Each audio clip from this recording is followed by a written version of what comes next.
Welcome to episode 87 of FBI Retired Case File Review with Jerry Williams. I'm a retired agent writing crime fiction inspired by true crime FBI cases.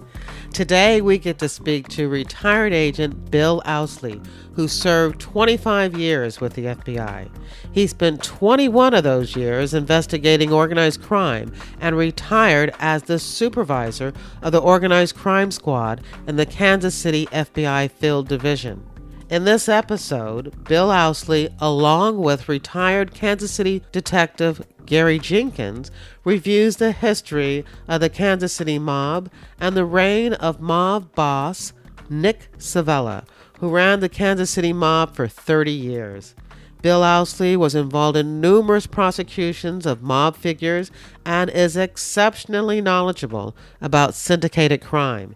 He has testified in federal courts as an expert witness in various areas of organized crime activity and provided testimony before a U.S. Senate Special Investigative Committee on Rackets. Bill Ouseley is the author of an historical accounting of the Kansas City mob, Open City, True Story of the KC Crime Family, 1900s to 1950, and is the author of a true crime book, Mobsters in Our Midst, which is the story of the rise and fall of Kansas City's longest reigning mob boss and the powerful crime family that he controlled. Gary Jenkins retired from the Kansas City Police Department in 1996 after a 25-year career. In addition to practicing law, after he retired, Gary wrote a book documenting the investigation into Las Vegas skimming activities, Leaving Vegas, the true story of how the FBI wiretaps ended mob domination of Las Vegas casinos. Gary also produced a documentary and co-host a podcast, both titled Gangland Wire Stories. You can purchase the film, listen to the podcast, and learn more about Gary Jenkins at ganglandwire.com. I think you're going to find this interview very interesting. Actually, Gary has interviewed Bill Ouseley on his podcast several times. If you really enjoyed this interview, make sure to go to ganglandwire.com to continue listening to more conversations with Bill Ouseley and Gary Jenkins. Living and working in the Philadelphia area, I've been following the Philadelphia mob family. And so this gave me an opportunity to learn how the mob was run in other cities and how they're all connected. Bill and Gary are known as experts when it comes to the Kansas City mob. And here in Philadelphia, when it comes to experts about the Philadelphia mob, we follow Dave Schratweiser, a reporter at Fox 29, and George Anastasia, a former Philadelphia Inquirer reporter. They have their own YouTube show, Mob Talk, where they talk all things Philadelphia mob. So I want to give a shout out to Dave and George and Mob Talk. And I want to let you know that next month I have an interview coming up with a former Philadelphia supervisor who will talk to us about the Philadelphia mob. I am recording this intro on October 12th, the day after I returned from my fabulous 12-day trip to Spain. And as you can probably hear, one of the gifts that I brought back with me from Spain is a major cold. But the show must go on.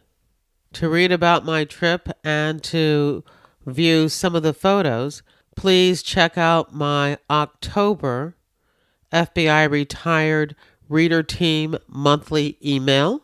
If you're not yet signed up to receive that, then just go to my website and sign up when you see the pop-up.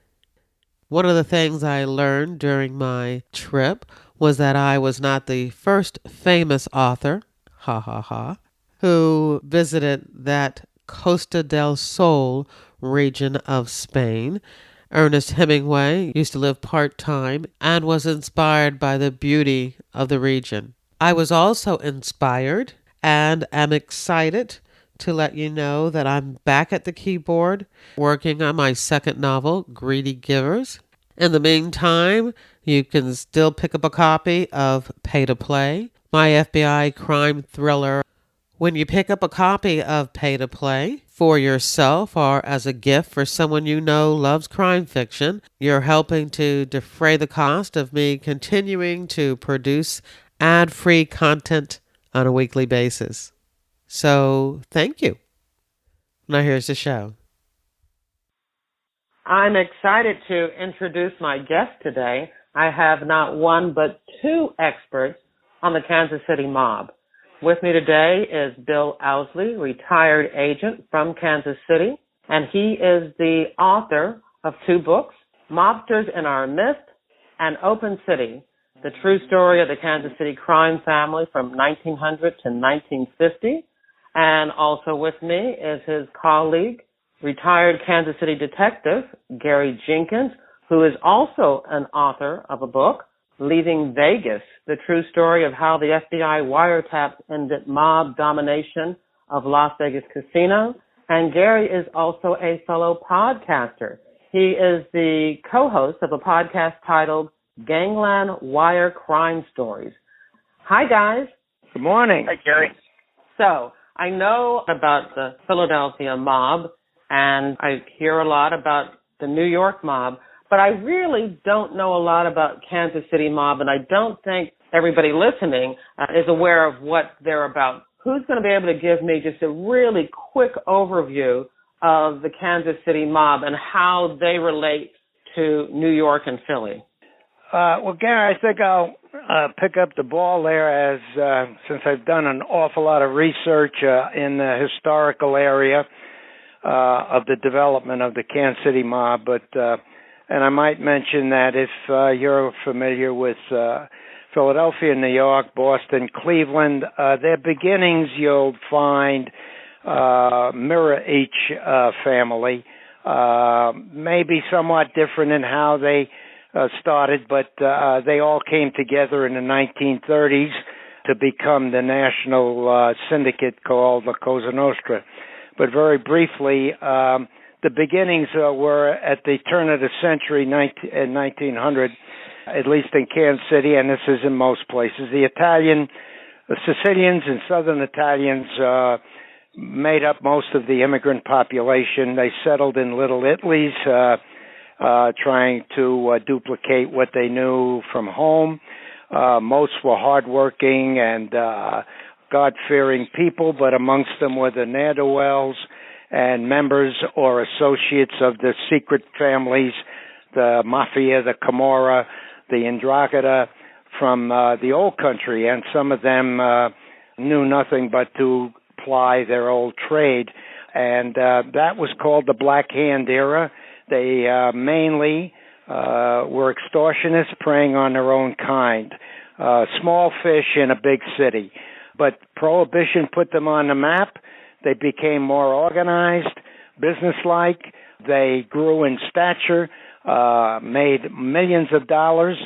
And here in Kansas City, as they consolidated into one family, they also made a devil's bargain with one of the largest and corrupt political machine bosses, Tom Pendergast. They became a partnership to the extent that by the 1930s and the end of Prohibition, they had taken over Kansas City lock, stock, and barrel. They ran the city here.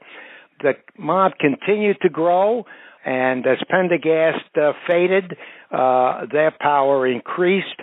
There were some bad times which most cities go through when the reformers take over, but they weathered that, moved into what I guess we would call the modern era under the leadership of Nick Civella, who ran the family for 30 years after. They engaged in all the typical activities of a mob family. They were part of the national syndicate, and they prospered here untouched, really, until 1957. And in that year, the famous or infamous Appalachian Gangland Convention took place. Nick Civella and another old-timer named Joe Filardo were attendees at that Appalachian meeting, putting Kansas City on the map at that time. And but for the mob, it was a bad omen because it changed the country's perception of the mafia and that it existed.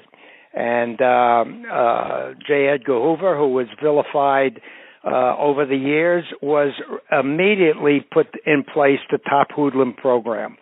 And from that point, the government, Department of Justice, scholars, legislators, police departments, all became involved in this new criminal threat. And one of the outcroppings of that was the beginnings of the Kansas City Intelligence Unit.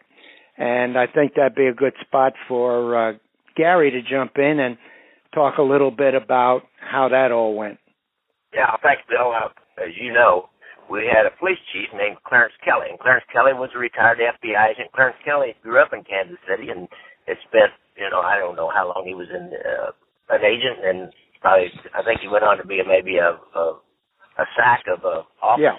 But we had an opening for a chief of police, and he wanted to come back home to Kansas City, and he applied for it, and he became our new chief of police. And as you know, this is in the early 1960s, and Kansas City was just coming out of the Depression era, and then when the gangsters, the Kansas City crime family really ran all the governments, and we had the reform movement, and they had to pull back, but they still had a lot of tentacles out there in governmental agencies, and police departments were not as professional as they are today, and there was a little bit of corruption here, and Chief Kelly came in, and one of the first things he did was look at that and start cleaning up some of those little pockets of corruption. And another thing he did was he wanted to mimic the top hoodlum program, and he started the intelligence unit, which was a small unit of detectives and sergeants and one captain who worked directly under the office of the chief of police. There weren't several layers of management between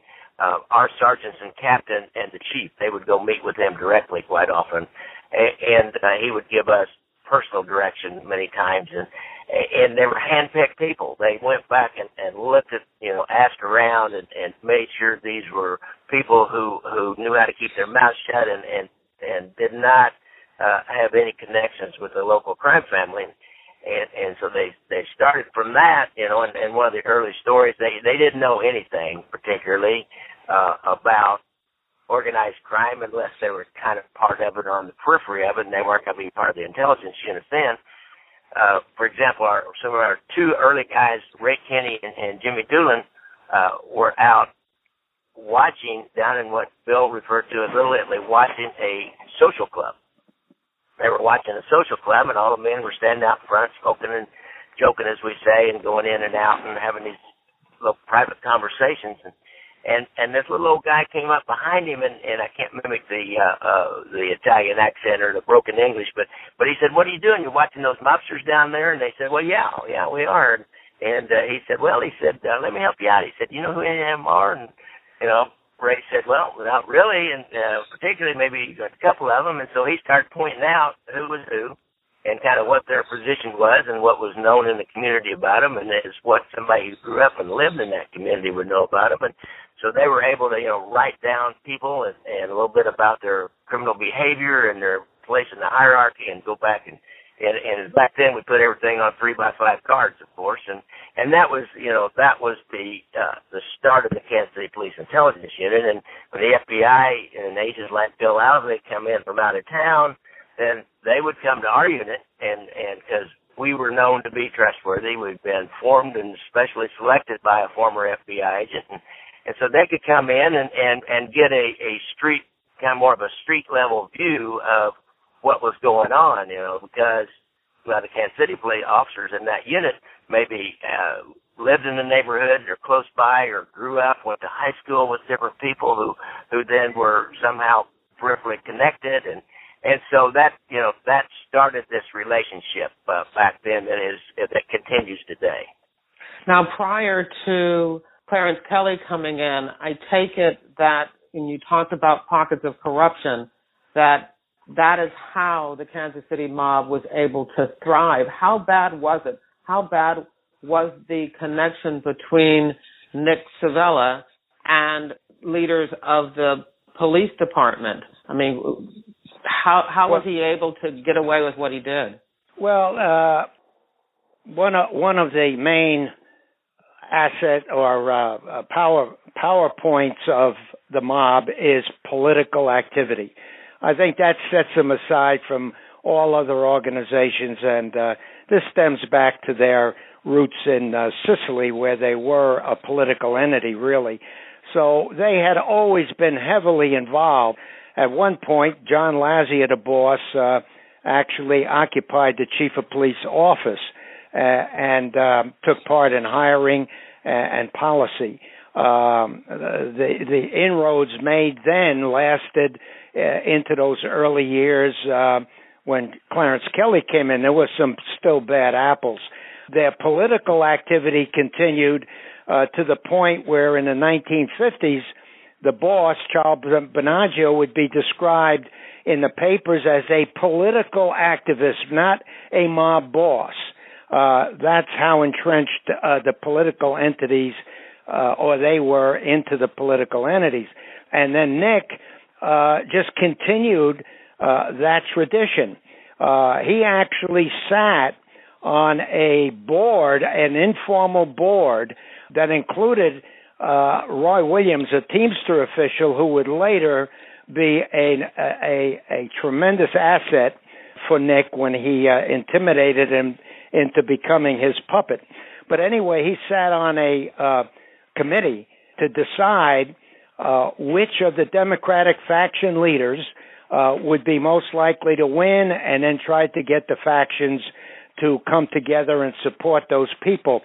So the influence maintained almost, like you say, how did he get away with it? It was almost business as usual here, and not only here, but in other cities.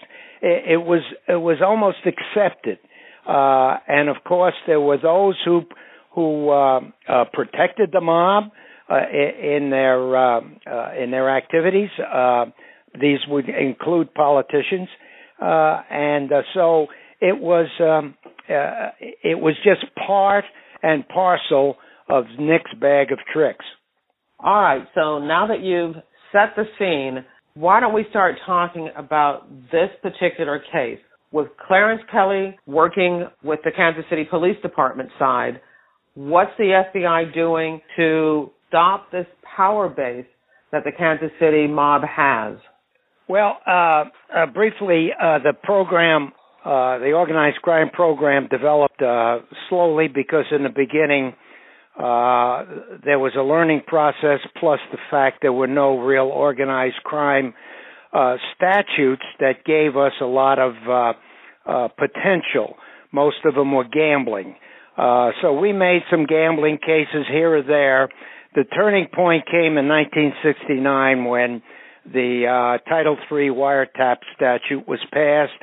Then the wealth of intelligence that had been developed by us and the Kansas City Police Department unit, then we started looking towards using electronic surveillance. And we gradually started making various cases aimed at their gambling operations, loan sharking, and seizing whatever opportunities that we could. And both entities, us and the intelligence unit, continued to develop a whole lot of information. And then in the 1970s, internal warfare broke out. And that was the chemistry that gave us the inroad to make to have the opportunity to jump into a major national case involving the Teamsters and Las Vegas. First, I guess Gary can give us a little, since it was so important to the big case in that it stemmed out of violence, and it stemmed out of the mob not being able to operate on the same grounds they had been. So Gary can give us a little bit of the nature of what was going on. As I say, they gave us this inroad. Yeah, thanks, Bill.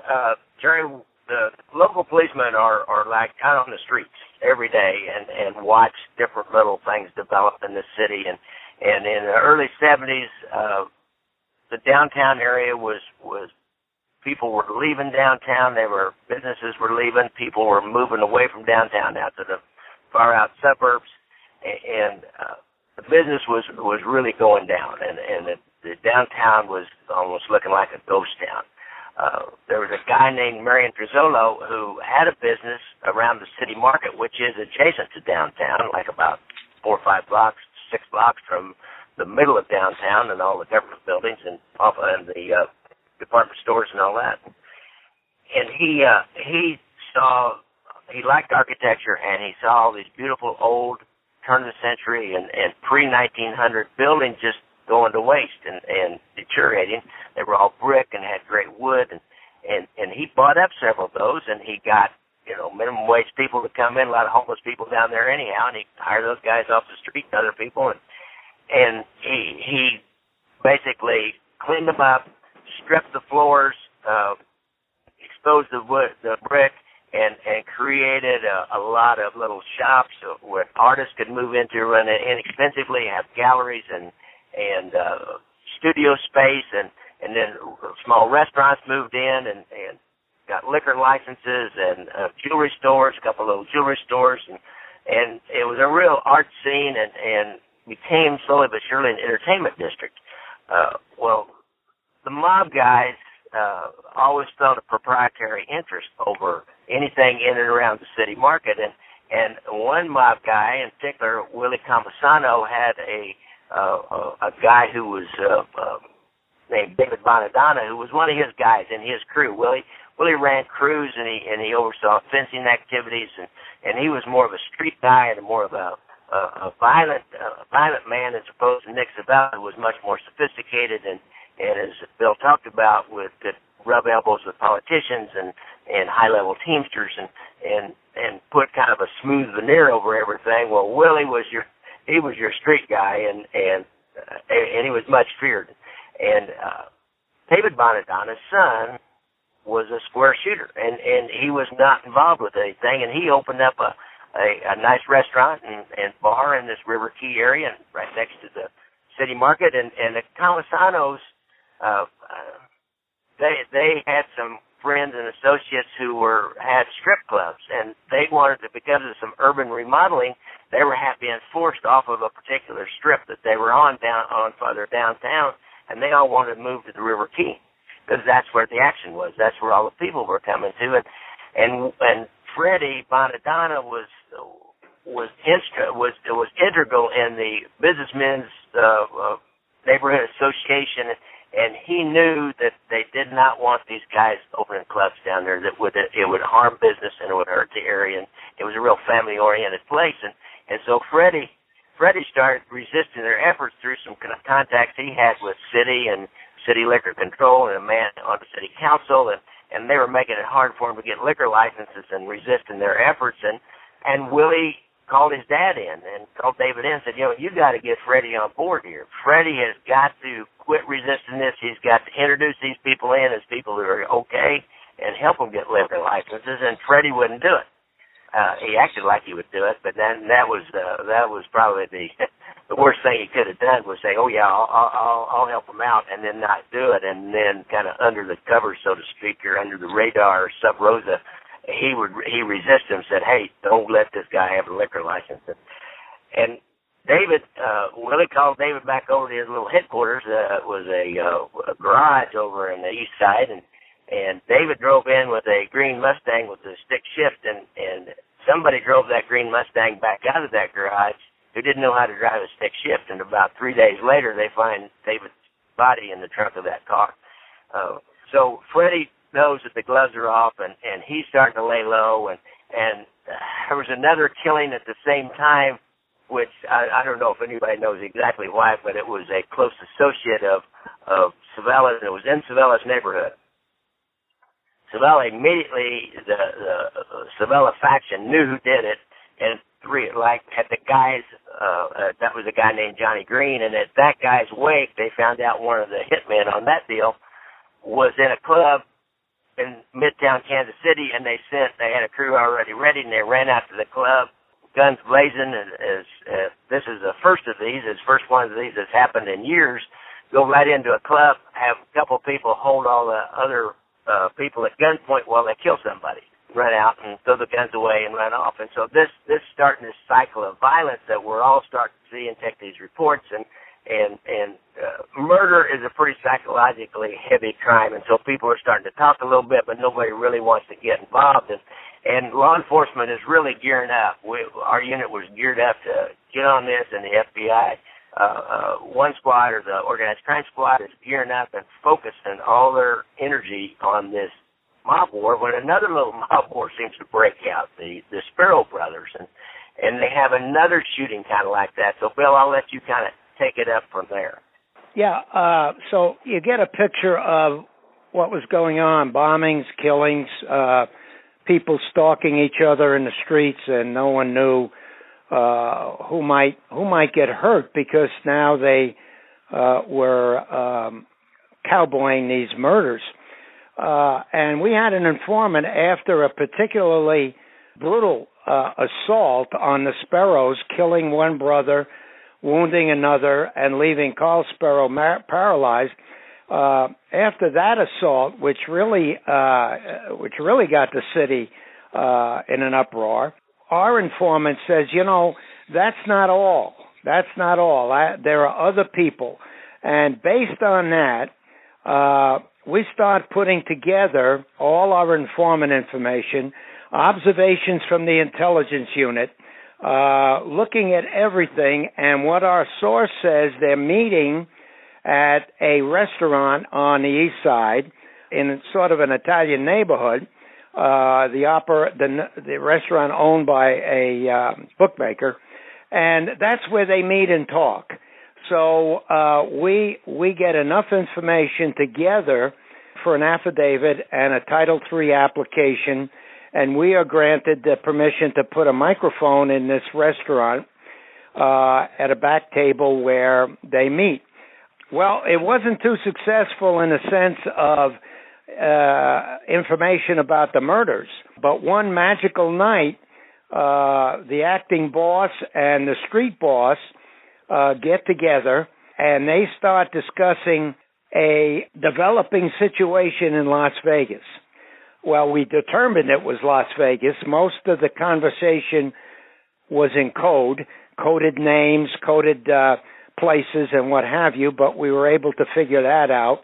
And so now this is something we had always known and heard about, their interest in Vegas, but something very, very difficult to develop information and evidence about. And now this looked like a little crack in the armor, and one of the key parts of the investigation was a reference to having to use payphones to talk to a source of theirs in Vegas. So we put the surveillance squad on the street boss, who was the one who had the contact. He took us to a group of payphones in a hotel, and from then we got a Title III on the payphones, and that opened Pandora's box for the case that we called Strawman, which was the mob's infiltration into Las Vegas casinos. They're skimming therefrom millions of dollars, and the process by which they gained control, which was their control of the pension fund, the Teamsters Central States Pension Fund, was under the domination of Midwest crime family bosses. They would grant the loans.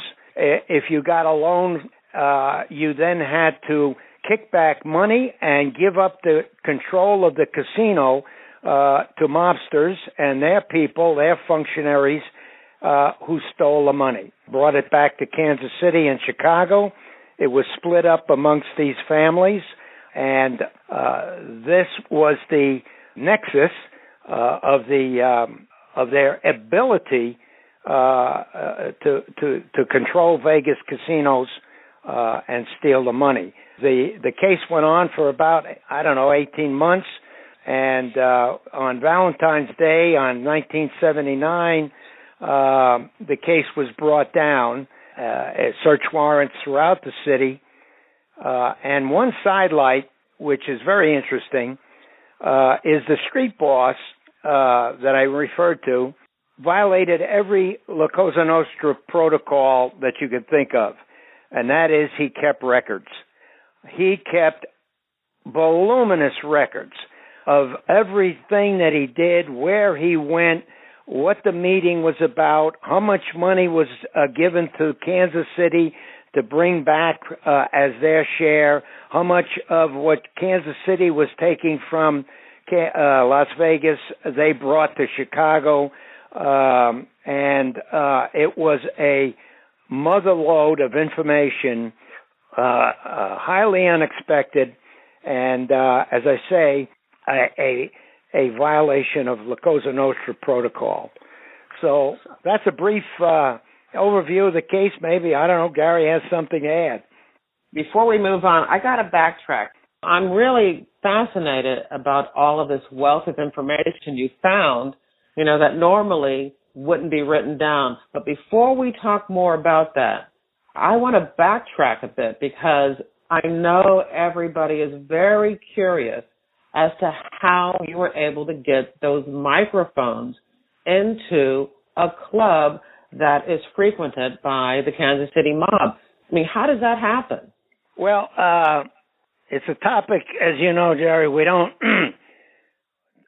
at least I won't like to talk about, but in this case, I wouldn't be giving anything great technique away because of the way it happened. But we call in the experts from Washington, the tech people who are, when we have something really major, every office, as you know, has a tech agent, but when it's a special deal and an entry is going to be possibly difficult, so they sent out their crew, and they had a expert lockpicker, and they reconnoiter the area. They look at what the lock is. They do all of their secretive work. Then we put together the plan, and in this particular case, the fellow from Washington thought that he had a particularly easy plan. I might back up a minute and say we're looking at, of course, the schedule of the opening and closing hours of a restaurant. So we have some pretty good idea when it's going to be closed, and then hopefully, if we can figure in a holiday, that might give us even an extra 2 days. But anyway, that's part of the plan, because certainly we can't go in just any willy-nilly night. We need to know that we're going to have time. So that's scheduled. And anyway, the tech agent's plan was pretty simple. He and a female agent went over to the location, walking up the street like they may have had a few drinks, ducked into the doorway of the Target restaurant, embraced, and as they were embracing, he picked the lock of the door, and that's how they got in. Wow. And what about everybody connected to the restaurant and the mobsters? How did you know they weren't going to show up all of a sudden? Well, that's where Gary and his group and our group got together, and they assisted us in these installations, and we picked all the logical people who we had to be checked on, and the rest of the squad, while the tech agents did their work, we were on surveillance watching these people. with the help of the intelligence unit. In fact, I think you had some people in uniform, didn't you, Gary, in case we got in trouble? Yeah, that was one thing that we always did. When you guys made an entry, usually the sergeant would put on a uniform, go check out a marked car, and just kind of sit in the area and monitor your guys' radios and the police radios, and just in case somebody called in. Here's what happens, and I've seen this happen on other things.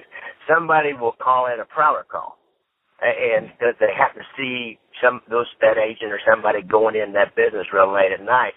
When they call it a prowler call, you've got a couple of coppers that are going to be flying in. So you got a sergeant there who will then just show up on the call, be the first one on the call, and maybe even wave them off and just say, hey, I checked it, it's okay. Or if worst case scenario, at least the sergeant walks up and says, hey, don't worry about this. You guys just go on. And basically order them to go on and maybe take them a little bit into confidence, not totally, but a little bit in their confidence and get them out of the way. Or if one of the targets were to show up that had somehow slipped away, walked out his back door and across some backyards and got in another car and then was going out to do something else, thought he stopped by the joint, and he walks up, pulls up and starts walking in, and why that uniform copper, nobody's going to argue with him. When he comes flying up and jumps out, they are not going to argue with him, and he's going to control the situation. So that's, we always did that. Yeah, so it was a team effort. It's quite an operation, as you probably know, Jerry, and that's pretty much how that one went. And now, of course, the wiretaps are fairly easy, and in my day, I might mention, in the early days of Title III, we had agents that had to actually climb the pole and make the connection, and one of them was right in the north end by the social club that we were going to tap. So, of course, we moved on from that era, and with orders to the phone company, the wiretaps were no problem. But if you're going to use a microphone, you need an entry. And if you're going to make an entry, it has to be well coordinated and planned out. That is really, very interesting. I would love one day to, do an episode on the tech squad. But as you said, that's something that we keep very, very close. And so I think it's going to be impossible and inappropriate to discuss those matters in more detail. But yeah. I can just tease everybody out there to say you would not believe some of the stories. Yes, we had, and I wouldn't say how, but we had two situations having to make entry into personal residences, and I tell you what, some of those things I didn't even know. I just left it to the tech squad and worked it out. But I had the greatest admiration for those people. There was never an impossible to them. Nothing was impossible. And so, I think it would be a tough interview because there's so many of those things. And I cringe when those two New York agents wrote the book about Paul Castellano and how they put the microphone in his home. I shouldn't say most. I would think that all books written by FBI agents, and I don't know if people know this, they all have to go through headquarters to the pre-publication review, whether it's a fiction or nonfiction. The FBI requests that they have the opportunity to read all of those books, and they they remove and delete anything that they feel is going to provide secret information or confidential information that the FBI doesn't want to get out. Yeah, well, that might have slipped through the cracks. Possibly. All right, so I made you go back, but, I really want to hear more about all of this information that you were able to get out of your search.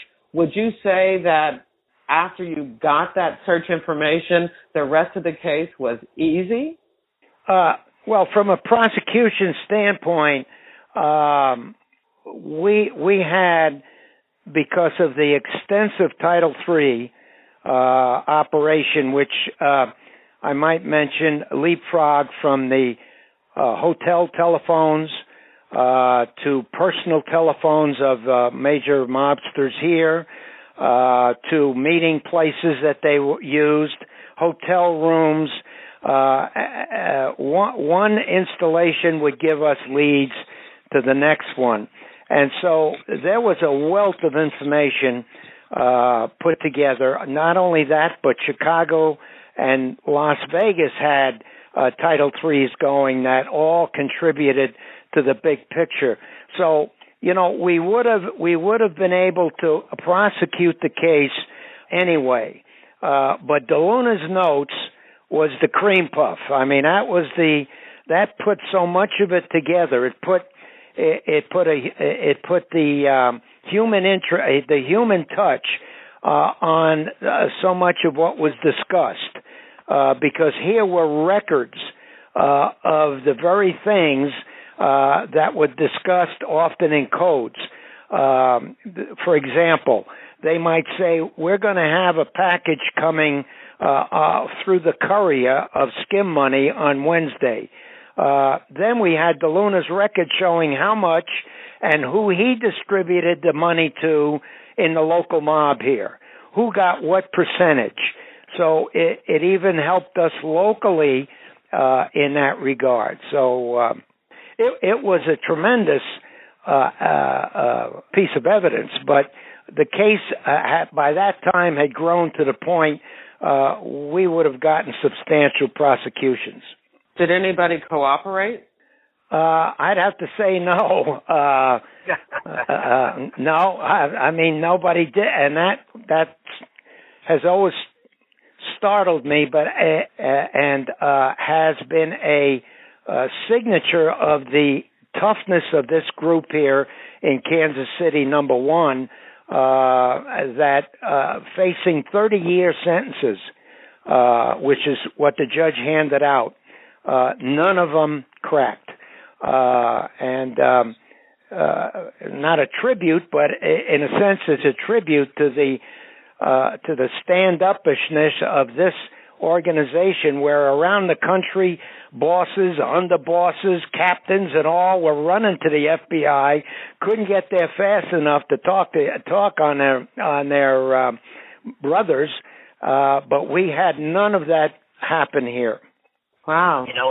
And Jerry, backtrack just a little bit during this time, the local office had to transfer agents in from all over the United States. This thing got so big. I think that it was the first dedicated surveillance crew or surveillance squad that existed long after this was started back then, because there was so many people to follow. There was so much going on, and plus we had the continuing conspiracy to finish the job off with this Carl Sparrow, who was paralyzed that night, and his brother Joe, who was wounded.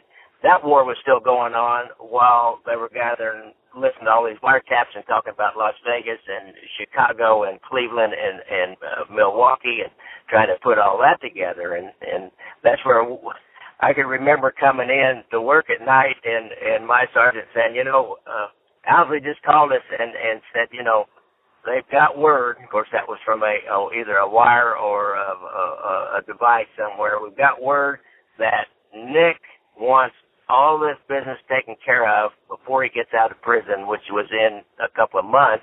And that we knew that we were assuming that probably meant Carl Sparrow and maybe his brother, but for sure Carl, because he was the most dangerous one to Nick and his brother and the underboss Tuffy DeLuna.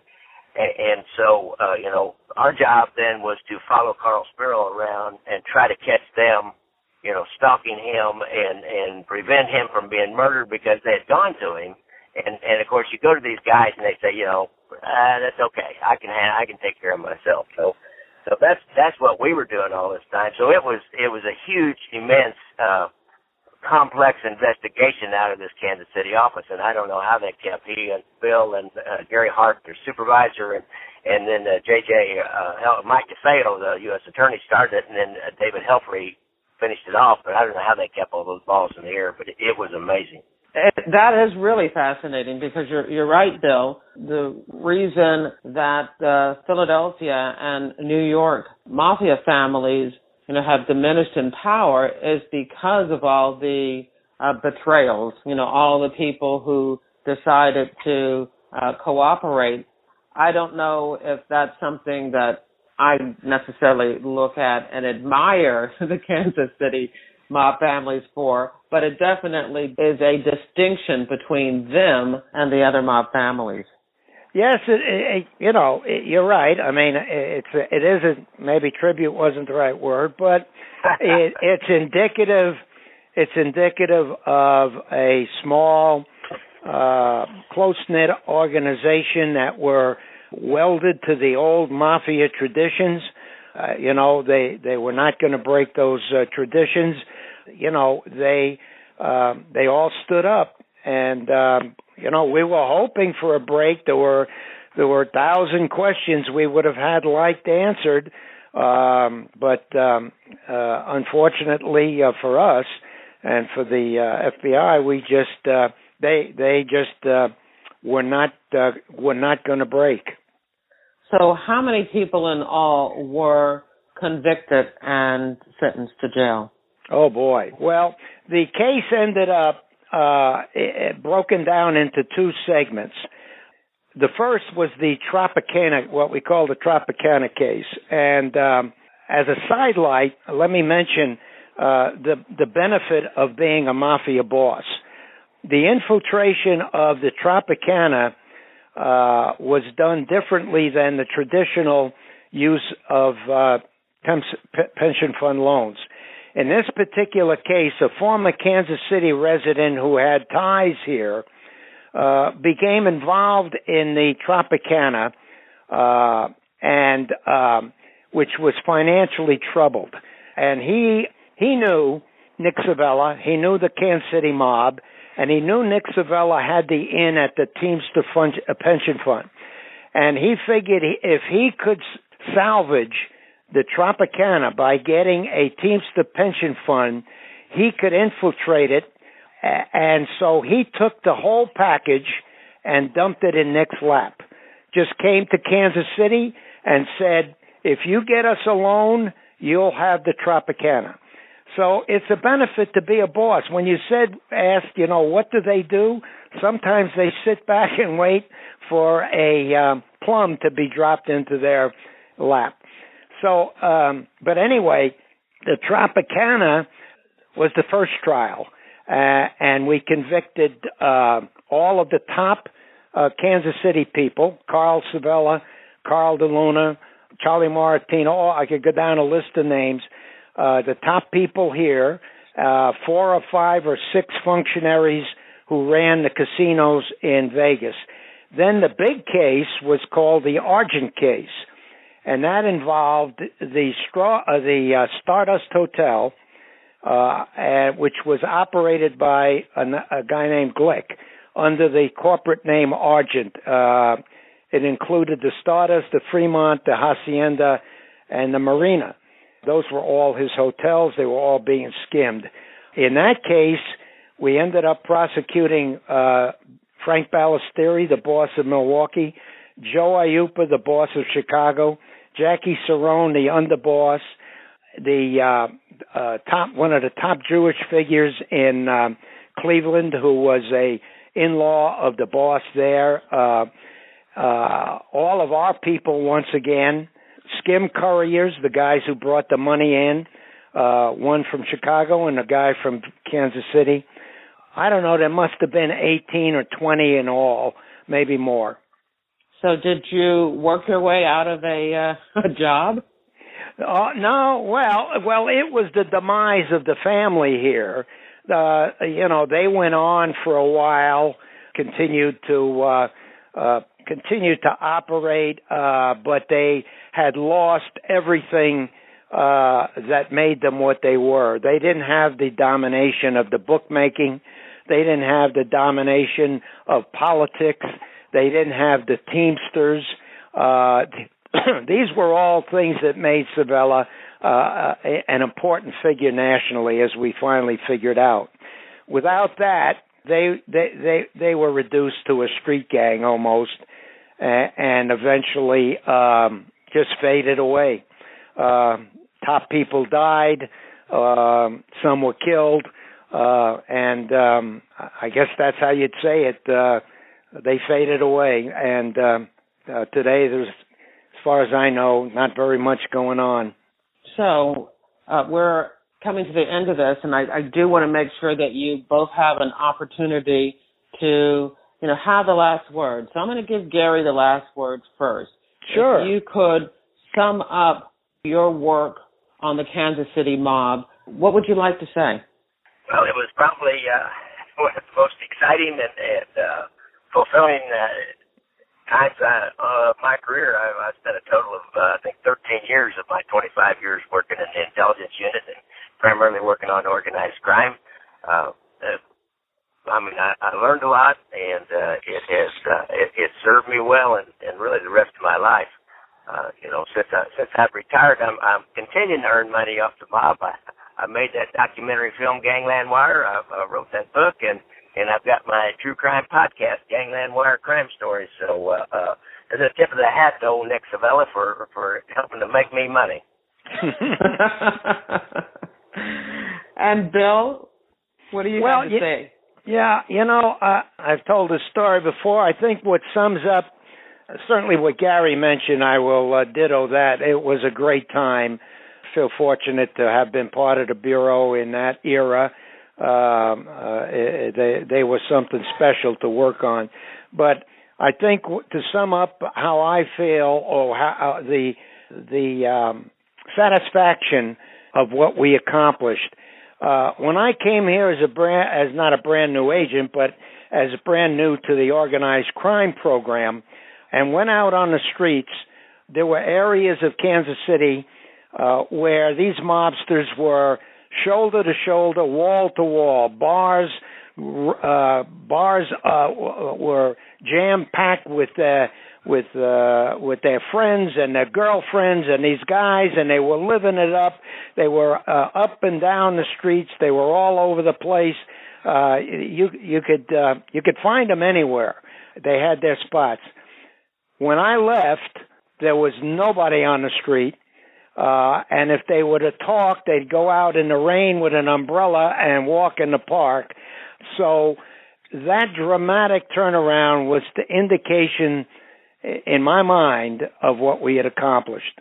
It told me that we had done our job. That's the end of the interview. As always, back at jerrywilliams.com, you'll find a photo of Bill Ouseley and Gary Jenkins, direct links to their books, and to Gary's website, ganglandwire.com. If you enjoy the interview, I hope you share it with your friends, family, and associates. I make it easy for you. At the bottom of the episode show notes, you'll find all the social media share buttons. And of course, if you're listening to this via a podcast app, you can share it directly from your device. I don't have a crime fiction recommendation for you this week. I thought that I would have used my vacation to read at least 2 books, but we were on the go so much that I used my downtime to sleep. But I am reading a good book that I hope to be able to recommend to you next week.